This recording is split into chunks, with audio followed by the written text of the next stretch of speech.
All right, folks, I want to welcome our guest to the show. It's Chris from North Carolina. Welcome to the show, man. Hey, thank you, Brian. I appreciate you having me on. Absolutely, man. I've been excited to talk to you. So I know you got some experiences to share in my home state of North Carolina. So why don't you just walk us into it, man? Take us back to where you were, what you were doing, and what happened to you. Well, first, I'd like to say, I was probably the world's biggest skeptic before this ever happened. And, I was a volunteer firefighter in the town of Troy, North Carolina. And, we're right there in the Uwharrie National Forest. And, I've heard all my life of people having sightings and experiences in the national forest up there.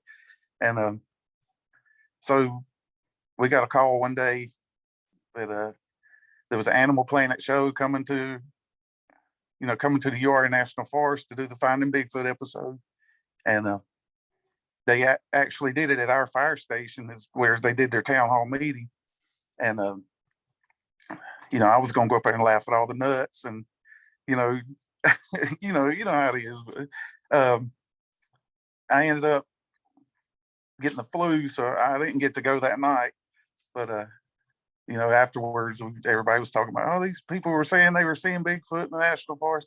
And I was like, yeah, whatever. I've hunted, fished all my life, and I've been in the woods since I was a kid, and never, never seen anything, never heard anything, none of that stuff. It was as far from my mind as you could even imagine it would be, and so I ended up, as I've gotten older, I took up the hobby of gold panning. And me and one of the Uwharrie National Forest up there is full of gold. It's all like flower gold is what they call it. It's real fine particles. But there's plenty in the creeks up there. You can go and mess around. It's fun to do with the kids. Stuff like that. And I'd got into that, and I was getting pretty good at it. I was starting to find a little gold here and there. And a guy came up to me at church one day, and he said, "Chris, don't you do a little gold panning?" I said, "Yeah, I tinker with it some. It's not, I'm not trying to get rich off of it, but I mean, it's a hobby. I enjoy doing it." He said, "Well, why don't you come down to my house and come check my creek and see if there's any gold in it?" I said, "Okay, yeah, I'll come down there one day. I don't know when I'll get to come down there. I had kids playing sports, and with my job and all that, I wasn't really sure when I would get to go down there."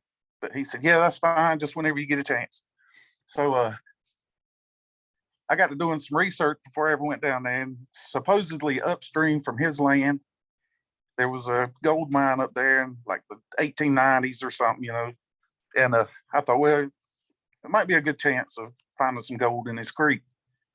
So I ended up getting off work early one day, and I drove down there. I went past his house, and this is kind of southwest of the town of Troy. It's in a little community called Thickety Creek, and it's kind of between Troy, North Carolina, Mount Gilead, North Carolina, out in the country. It's very, very rural out there. And so went down there, went by his house. He wasn't home, so I pulled on down. He's got about 350 acres, I think, out there, and it had been logged about 20 years ago, something like that. So there was still some roads, like logging roads and stuff in there, and where the power company comes in and cuts the power lines out, keeps it all clear. And so I went down in there, and where the log trucks used to come out, he's got a gate up there now. So I parked at the gate. I got all my stuff off the back of the truck and crossed his fence and was walking down what used to be the old logging road, where the trucks came in and out. And that's about knee high in grass. And anybody that knows that area knows is swarming with timber rattlers down there. And in that area, they are huge. So I always, I take my 9mm with me when I go. And so I'm walking down the road. I'm going kind of slow, looking at the ground, making sure I'm not, running into snakes, any of that kind of stuff.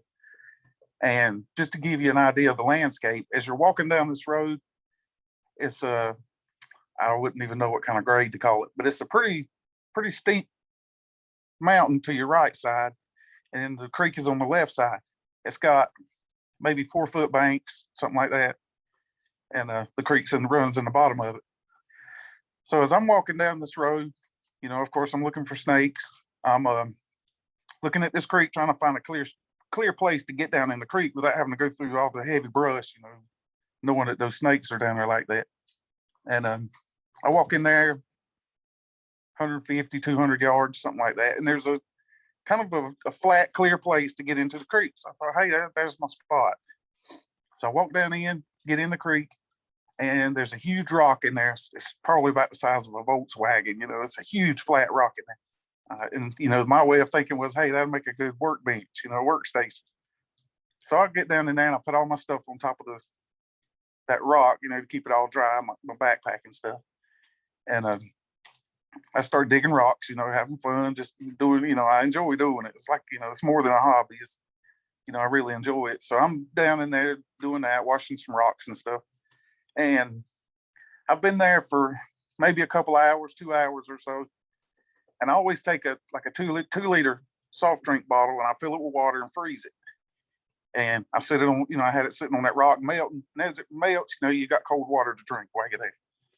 So I worked a couple of hours and I thought I'm gonna take a break. It gets rough on your back, shoveling rocks and all that. So I'm standing there drinking water and I hear something come flying through the trees over my head.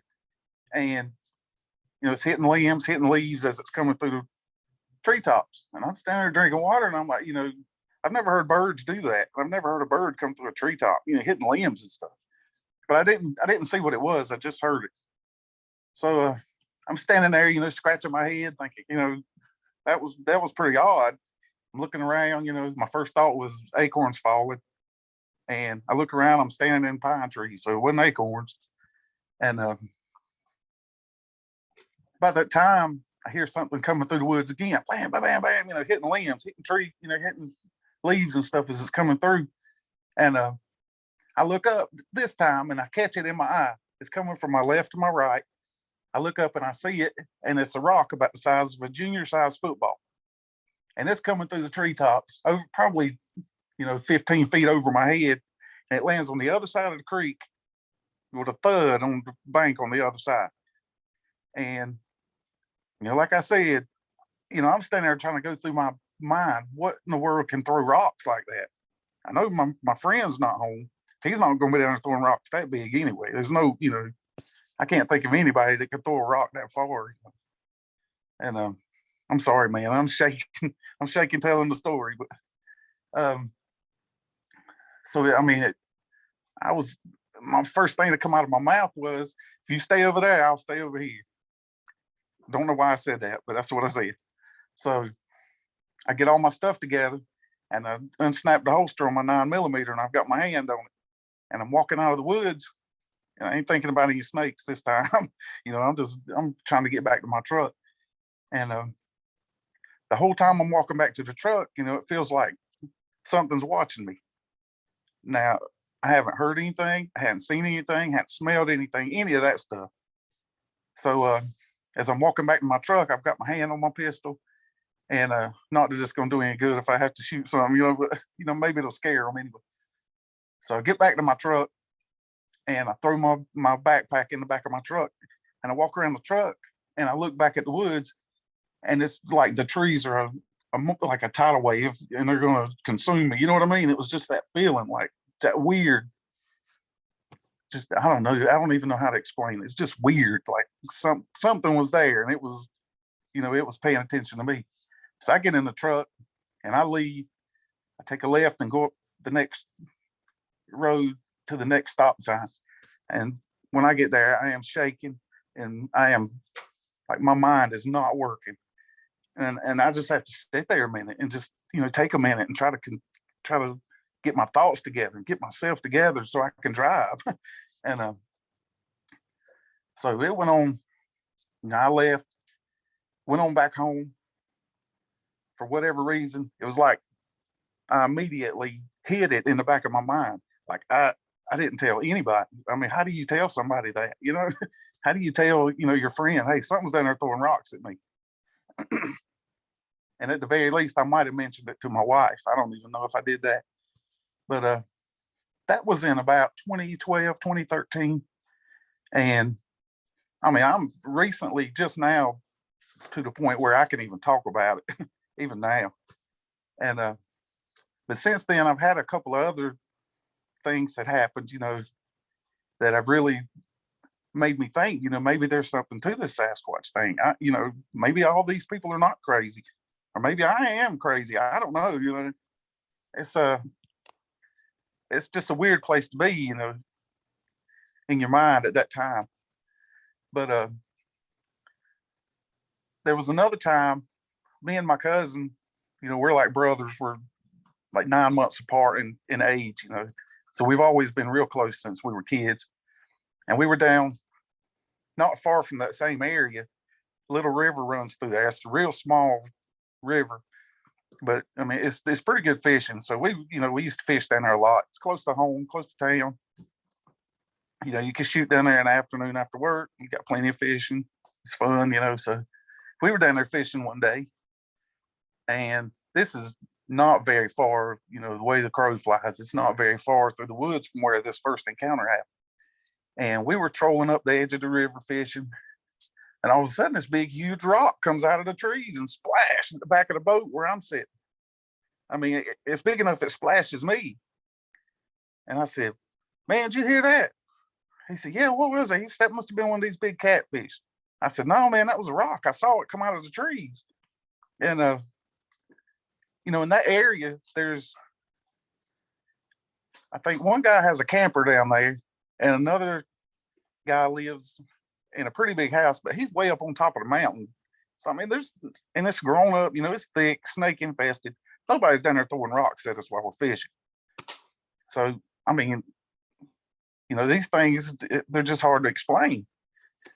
And so I had the third one was I was with the same cousin who refuses to talk about any of this to this day. He still will not talk about it. But he was hunting 4 miles up past my house in a little hunting area he had leased up there. And he called me one night. He said, "Man, I shot a big 11 pointer." He said, "You mind coming up here and help me look for it?" I said, "No, I'll come help you. So I grabbed my flashlight, grabbed my rifle, and we went up there. And we found where the deer went in the woods. And you could tell it would stop and it would lay down. Then you could see where it would get up and run again. And we walked through the woods probably close to an hour just trying to track this deer. And we hear coyotes to the left of us down at the bottom of Jenny Wright Mountain. It's the name of a mountain right there in the Uwharrie National Forest. We can hear coyotes at the base of that mountain down in the holler. They're down there yelping and howling and all that. And then we hear something coming from our right. From our right, there's another creek back in there. There's no way coyotes could cross that creek coming from that way. And something is coming from the bottom of the hill up towards us. And it sounds like a train coming through the woods. It's not really making a lot of noise other than you can hear it like brushing trees and pulling limbs down. And it is tearing the woods up, coming up that hill to us. And it probably gets right out of flashlight range, in those woods. And you can hear it standing there and it's going, like breathing heavy, like it's tired from coming up that hill, And my cousin said, "What the F is that?" I said, "I have no idea, but I think it's time for us to go." So we left the woods back to back. I had my flashlight out the back and my rifle up, and he's looking out the front. And we walk out the woods like that, back to back, all the way out the woods. And like I said, to this day, he still will not even mention that ever happened. Did you guys ever find the deer? No, we never found the deer. We found another spot in the leaves where you could tell it had laid down, but you couldn't see like hoof prints where it got back up and ran again. So you tell me where it went. I have no idea. Well, I asked that specifically because I've talked to people and I've heard so many stories about hunters that have shot deer and they're out tracking them and then they just disappear. Or there's even been stories, obviously, where people have seen Sasquatch come up and throw a deer over its shoulder and take off with it. So Right. and I'm Well, I not mean, we saying had that's what happened. Obviously, we're speculating. We don't know what happened, but I asked right, that specifically about the deer because, it is a possibility, right? You got to ask the question. right. And, we had a good blood trail, and then all of a sudden it stops and there's no deer. Well, I mean, the deer should be laying there and it's not. So, Well, I want to go back to the first incident and the second incident with the rock throwing, right? Because okay. I've talked to so many people around the Uwharrie National Forest. I've had Bobby on the show. I've had Lee on the show, who's from there. And Lee reached out to Right, me the other day and actually said he wanted to come back on the show because he'd had some new experiences and some other things that had went on since I had him on last year. And that's one of the things that comes out of the Uwharrie often is rock throwing. right, And I don't know if it's not necessarily I haven't really seen a correlation with certain parts of the country because it's across the country. It's everywhere with these things, right? But right, I think it's very interesting that you've had two experiences and three experiences. Two out of the three involved rock throwing. And obviously that was, you said the first one was back in like 2012, 2013. Let me ask you this. Have you had an opportunity to sort of look into the subject? Obviously, it wasn't on your radar before when you thought all these crazies were coming to town with finding right. Bigfoot. And then you have these experiences. Let me ask you, and this is one of the questions I ask often to people. What do you think is going on with the rock throwing? What do you think that is? Do you think it's a territorial thing? Are you convinced that it was a Sasquatch? Because I don't know what else is in the woods that has thumbs that can throw and chunk a rock, but you tell Exactly. me. You had the experience. Well, now that I think back on it, I wonder if the area where I got down in the creek when I was going to do some gold panning, I think the area where I got down in the creek was probably the clearest area to get down to the water. So possibly, I think if he wanted to hit me, he could have. Maybe he was just trying to make me leave so he could get to the water. I don't know. Yeah, it's clearly speculation, right? And the question is not even really fair, but some people have had some different answers. And I had a conversation recently with somebody who I was talking about people who say they know things about Bigfoot and why they do what they do. I tend to stay away from that because anybody who comes up with that is usually on the verge of or has already crossed over that line of demarcation of being full of shit, for lack of a better term. Right, So, the speculation is obviously there because we all speculate about these things. And I tend to think that the rock throwing is a couple of things. If it is a Sasquatch doing it, and these things do exist, I think they're doing it because they're territorial and you're somewhere where they want to be or somewhere that they don't want you to be, and that's the right, sign to say you need to go. Or sometimes it's a curiosity thing because we know. I just had this conversation. You and I were talking before we went on the air about the conversation I had with Levi Maccabic, the author of the Sasquatch Paradox, and that's one of the things that we talked about was this rock throwing thing and why they do it. And Levi is he takes a very scientific approach to this subject. And the one thing he said to me was, the short answer is on the rock throwing is I don't know. The safe right, short answer is I don't know. And of course, I said that's the perfect answer. It's a very political answer, right? I don't know. But he says, I go into the research and I look at other primates. Chimpanzees throw rocks.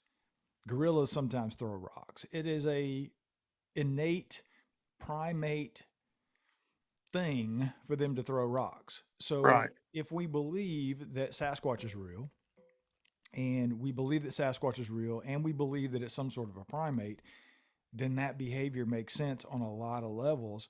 And then you could do correlations between, okay, well, why do chimpanzees throw rocks? Well, maybe that's why these things are throwing rocks.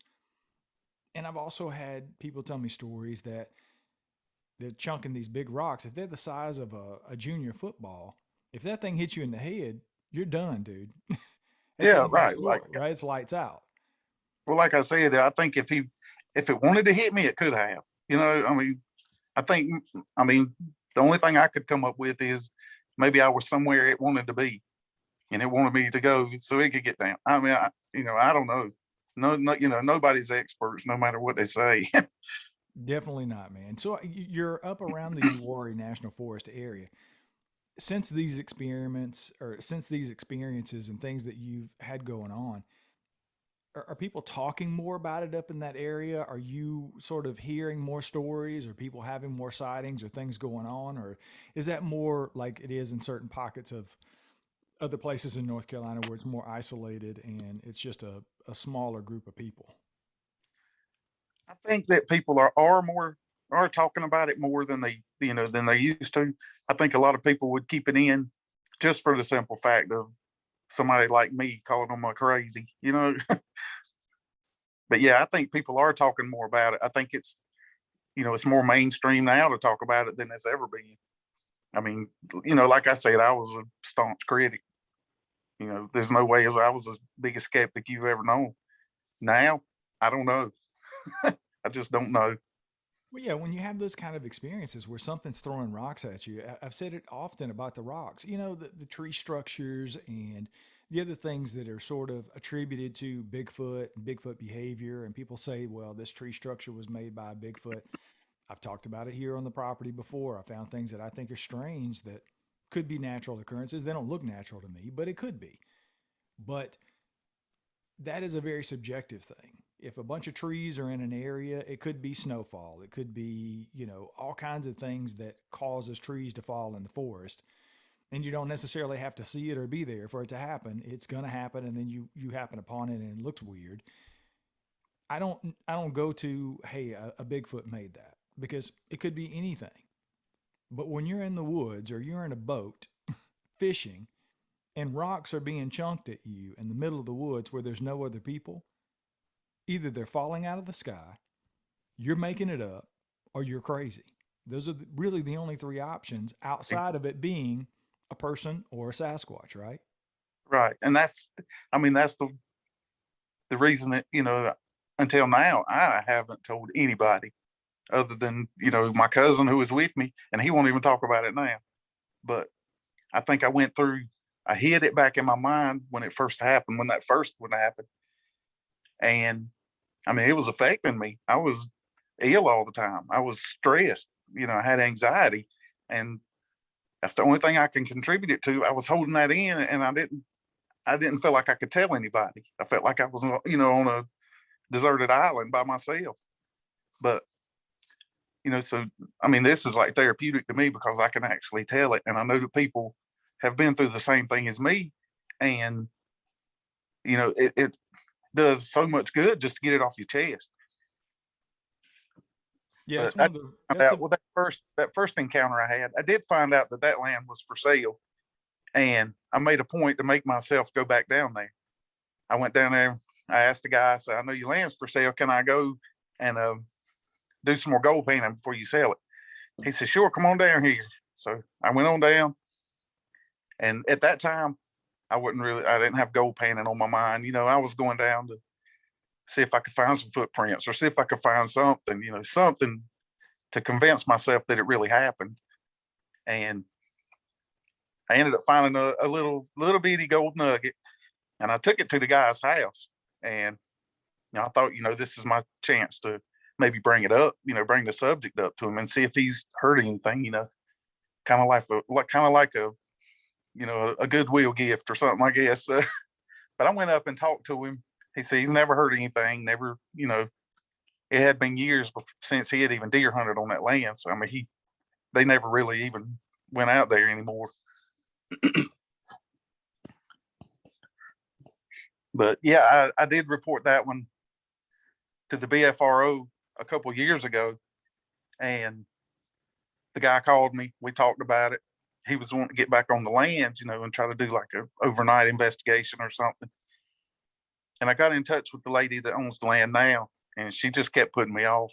And I've known this lady, most of my life, most of my adult life anyway. And I mean, she wasn't interested. So Yeah, I had that written down. I was writing notes as you were talking and telling the first story, and I wrote down, did you go back and have a conversation with the guy? Because I know that's got to be a difficult situation, right? You're in a situation where you've had this weird experience on somebody's property, and you want to know, well, have you had the same experience, or have you right, experienced anything like this? But at the same time, if you bring it up and they haven't, then they think you're crazy, right? exactly. Yeah.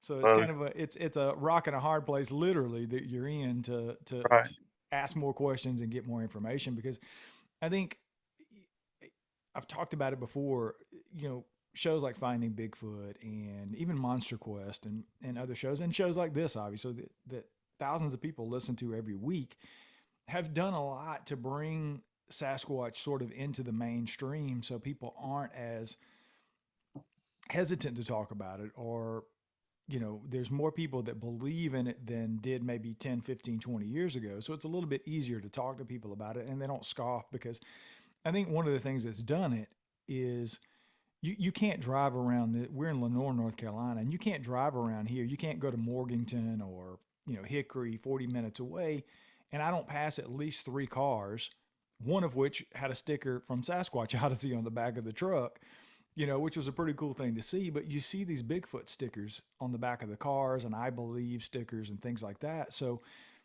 I think it's a really good thing. I think those shows have done a couple of different things, and probably even this show does good and harm in some ways, you know, depending on how you look at it and who's listening. But in general, I think just having that conversation out in the zeitgeist, and people being able to have that conversation openly and put a Bigfoot sticker on their car and let people drive by goes a long way in allowing people like you, who would never come forward and talk about it before, to do that now. So I appreciate you coming on and trusting me enough with your story to tell it here, because I do think it does a lot of good for the people that are going to hear it, because I guarantee you, there's 50 to 100, or if not more, people that are going to hear this and say, I've had the exact same thing happen to me in another state, or maybe right around the corner from you. Who knows?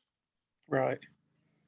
Well, I appreciate you having a place where we can come and tell our stories and not have to worry about whether people believe us or not. Because I'm at the point now where I don't care if people believe me or not. It happened, and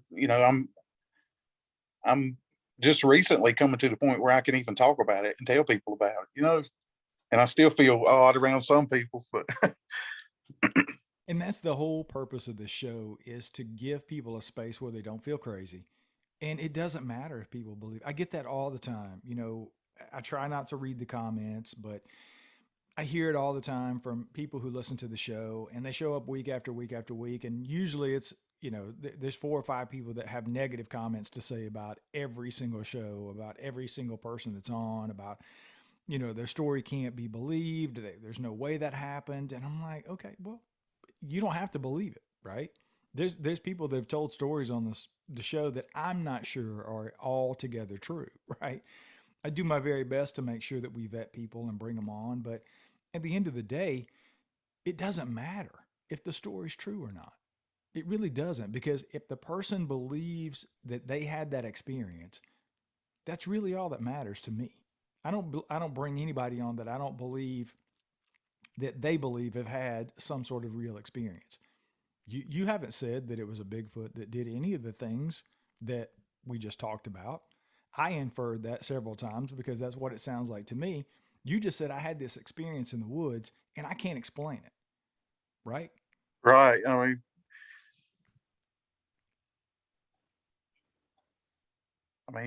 Everybody's a skeptic until they have an encounter. So, That's exactly right. I have to ask this question, particularly from people from around the Uwharrie, because every time I ask this question, I get an answer of some sort. And you may be the exception, not the rule. Outside of those crazy experiences that you had in the woods that could be possibly related to a Sasquatch, have you had other weird experiences that you can't explain in or around that area? well, we did live in a house for 15 years that was haunted. So, I mean, if that accounts for anything. Well, define haunted. Tell me what kind of experiences were you having in the house? Okay, so it's kind of a weird story, but me and my wife, we were living with my father-in-law at the time. We were trying to save up our money. We had 2 kids. Our third one was on the way. So we were living with him for a little while, and we were trying to save up money to buy a house. And we ended up buying a house almost like a matter of feet from his driveway. This house came up for sale. The land joined his land, and I mean everything was perfect. I mean it was almost like the house chose us. So we move in this house, and this house was built in the 30s, the 1930s. And when we were moving in the house, we took a break from unpacking boxes and all this stuff, and we're sitting around at the dining room table, and we, eating sandwiches or whatever, and just talking and laughing and the excitement of moving in our first house, and all of a sudden the whole house felt like it dropped, like boom, the whole house. And like I said, my father-in-law lives about a quarter of a mile back behind us through the woods from where that house was. And my wife got on the phone, called him, said, "Hey, did you hear that big boom?" He said, "No, I hadn't heard anything." So he was like, "Man, that was odd." So I told her, I said, "When we get through eating, I'll go under the house, make sure nothing's broken, nothing's, no columns are falling under the house, foundation hadn't busted, anything." And so I go under the house, everything looks good. It wasn't a couple days later, things started getting moved around in odd places. Like we were trying to find our car keys one day. We looked toward our house apart and couldn't find them anywhere. Open the closet door, they're laying in the floor, right in the closet door. It's like, who would have put our keys in the closet, So as time goes on, we had one bedroom in the back of the house. It was my oldest daughter's room. And she would sleep in that, she would go to bed at night and she would say, well, to back up, that room would always give you a creepy feeling when you went in there. It was almost like it was enclosed from the rest of the house or something. And it was not a very big bedroom. But she would go in that night and she would wake up the next day and she would say, "Mom, I can't sleep. Somebody's whispering in my ear all night." And so, she's a kid. Maybe she's just dreaming, whatever. And as time went on, things just ramped up more and more. We well, I'll cut to the later years of living in the house. We would come in and like the water would be on, like we'd be standing in the kitchen talking. All of a sudden, the water would turn on the sink, the kitchen sink. It would turn on, so we'd cut it off. It'd come back on. We had me and my son. Had started seeing shadows, like looking around the door frames and all this stuff. And we would my wife had her hair pulled. She'd hear whispering in her ear at night when she was asleep. It's like somebody pull her hair, and a little girl would be laughing in her ear, like snickering in her ear. It wasn't our kids, all our kids were asleep. I turned over one night in the bed. I woke up and my wife was just all up against me. We were like sharing one side of the bed, And I woke up and as I turned over to turn my back to her, trying to get some more room. And as I turned over, there was somebody sitting at the end of my bed. I thought, well, that's my daughter, Allison. So I turned over and then, I was like, that was not Allison. I don't know what that was. And I never did open my eyes and never looked again. So I was kind of, I ain't gonna lie, I was kind of scared to look. But we would have when we first moved in the house, I was standing in the bathroom at the back of the house. And I heard the front door open and I heard Daddy. And I stuck my head out the door and I was like, I'm back here. Nothing. Never heard anything else. So I walked to the front of the house. Nobody's home. They hadn't even got home yet. I had that happen twice. But we would hear voices. We would see dark shadows. It was the one I called the 9-foot woman. She we had between our dining room and our kitchen, there was like a bar, and whatever it was looked under the top of that bar, like looking into the dining room, and you could see its head look down and pulled it back. And I was kind of called her the 9-foot woman, but but we would see shadows looking around the door frames at us all the time. I mean, it was wild. I wish my wife was here. She could tell you some of the stories because I've probably forgot half of them. But we lived there for 15 years, and it got so bad at one point. My wife went to the preacher and said, "I need some anointing oil." And she came home and she walked through the house and prayed and made little crosses over all the door frames in every room in that house. And it pretty much quit. So we went on there for a little while, and all of a sudden it started, ramping up again, getting wild again. And we were like, "What's going on?" It stopped for a while. What's going on? And we had remembered we had went through and painted the house. I guess we painted over all that oil. It all came back. So we ended up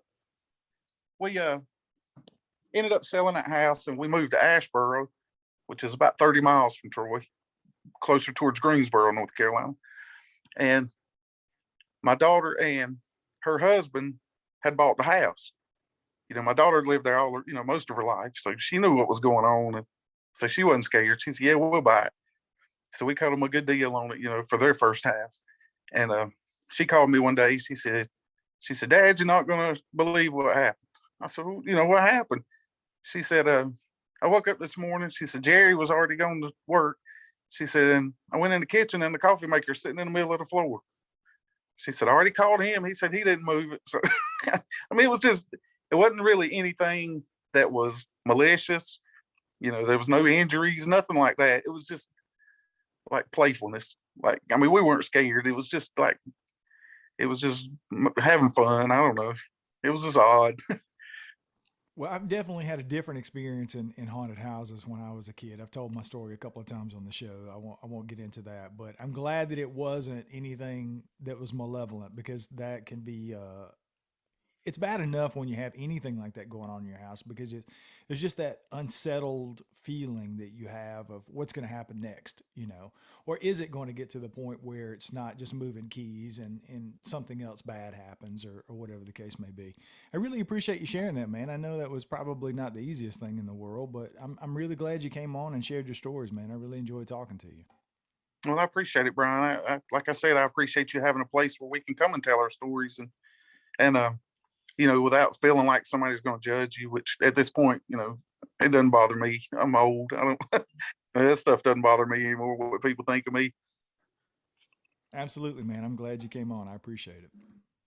All right. Thank you, Brian. All right. That was awesome, man. I hope it wasn't too dull. I was so No, it nervous. was no, it was really good. I mean, there's a lot of people I have to you wouldn't believe the amount of editing I have to do on the show sometimes with people's it's there's a lot of pulling questions out and pulling the story out and stopping and starting, but no, that was perfect for sure. Uh Yeah, there was a lot of stuff that went on in that house. It was wild. But like I said, it was never anything malicious. We never felt like we were in danger. It was more just like playing, just I don't know. My wife said, she felt like it was probably a child or something mhm. When you were because it, talking about the hair pulling and the whispering in the ear and the little girl laughing, I thought it's one of two things. It's either a spirit of a kid, or a lot of times more malevolent, evil things, at least from what I've heard. I haven't experienced that necessarily.